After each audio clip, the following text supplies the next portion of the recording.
ప్రస్తుతం నాకు ఒక రూ. 100 వస్తోంది.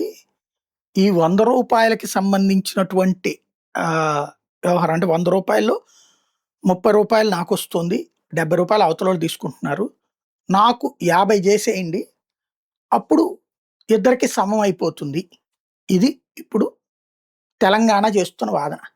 సాగునీటి ప్రాజెక్టుల విషయంలో చేస్తున్న వాదన. ఆర్థిక అంశాల్లో ఇద్దరు ఉద్యోగుల మధ్య సమానానికి లెక్క. మరి అదే లెక్కయితే ఆంధ్రప్రదేశ్‌కి అప్పులు ఎందుకని మరి ఎక్కువ ఇచ్చారు? తెలంగాణకి ఎందుకు తక్కువ ఇచ్చారు?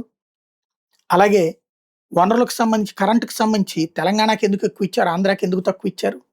లెక్కలు తీస్తే అట్లుంటది. సాగునీటి ప్రాజెక్ట్‌లో ఉండే విధానం ఏంటి? First come first based project.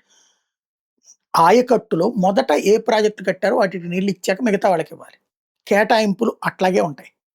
ఆ కేటాయింపుల్ని భగ్నం చేసేసి మేము 50% వాడుకుంటామని వాదిస్తుంది. ఎందుకంటే అక్కడ సెంటిమెంట్ రాజేసుకోవడానికి. కేసీఆర్ టైంలోనూ లేఖ రాశారు. అదే డిమాండ్ చేశారు. రేవంతోళ్ళు అదే రాస్తున్నారు. ఏంటంటే అదో సెంటిమెంటల్‌గా వాట. జరుగుతుందా? అంటే జరగదు.